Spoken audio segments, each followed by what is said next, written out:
So they have us finding the principal trig ratios, or the primary trig ratios for an angle again.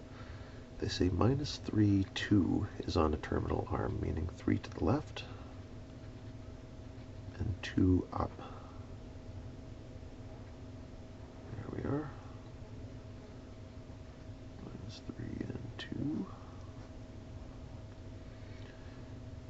Sketch the rotation angle. Goes like this. Remember, rotation angles always start at 0 degrees over here and go counterclockwise unless otherwise stated. Complete the following. Mark the point negative 3, 2 on the terminal arm. There it is. Calculate the length of the radius. Well, the Pythagorean theorem works as usual. Our sides are 3 squared and 2, which gets squared.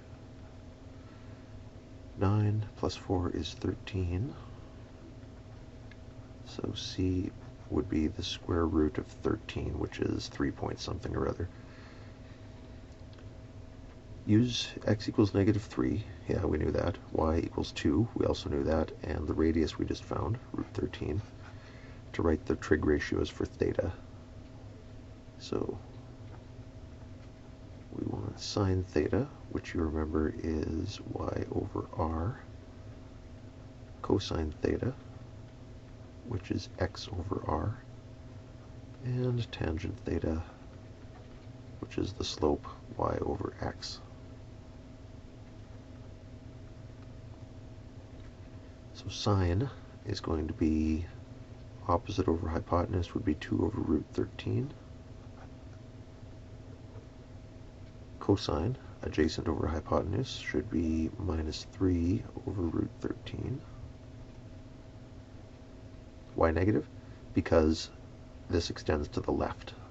Measurements to the left are considered negative. That's our standard sign convention. Measurements upward are considered positive, usually. And tangent is opposite over adjacent, which makes it 2 over negative 3.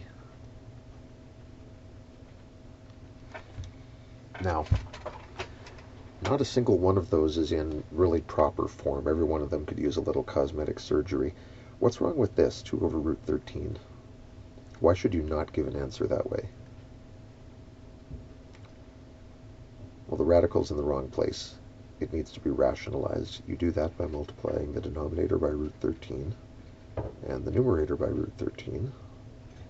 And when the dust settles from that, you have 2 root 13 over 13. That's the rationalized form. That's what we want to see.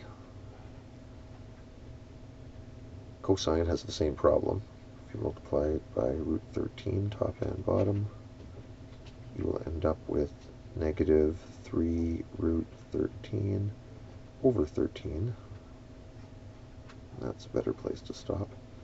And 2 over negative 3, the only thing I would suggest here is don't put your negatives in the denominator of a fraction. People miss them when they're down there. Negative 2 over 3 would be better. And if you want to put the negative right out front and say negative break 2 over 3, that would also be okay.